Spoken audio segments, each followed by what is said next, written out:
Well, hello there. I'm the voice of Sonoco Safety, and I want to introduce you to somebody. This here's Ken. He's a USDA Grade A maintenance man. He's strong, hard-working, knowledgeable, and highly regarded amongst his peers. But he can get hurt real bad if he doesn't work safe.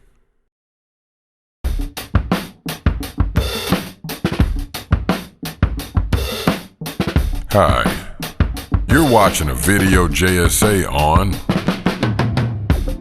changing a saw blade. Remember, always wear the proper PPE when performing any task in the plant. Thanks. Work safe, guys.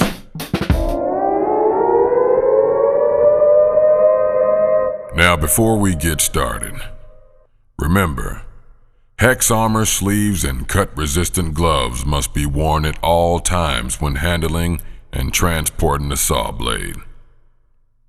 With that said, number 1. The saw should be off and locked out. Ensure full EI lockout procedures are followed.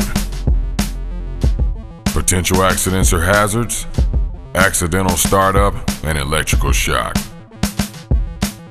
Follow EI procedures as outlined to lock out electrical equipment. Number 2. Remove the saw guard and the dull saw blade.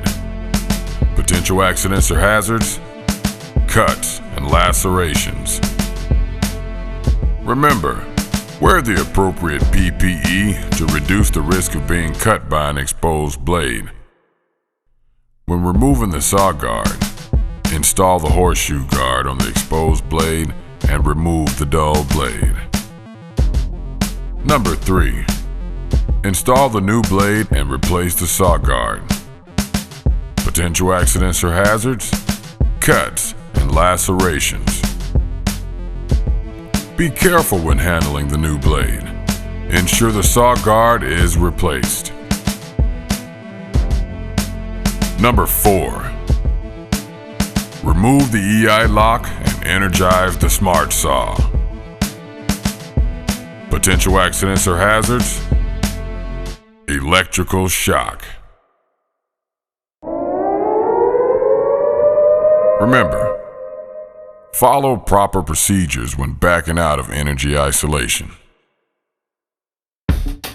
Thank you all.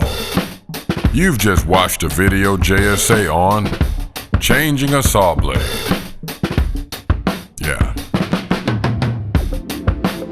This video was filmed without injury at the Sonoco Forest Park plant. Thanks. Work safe, guys.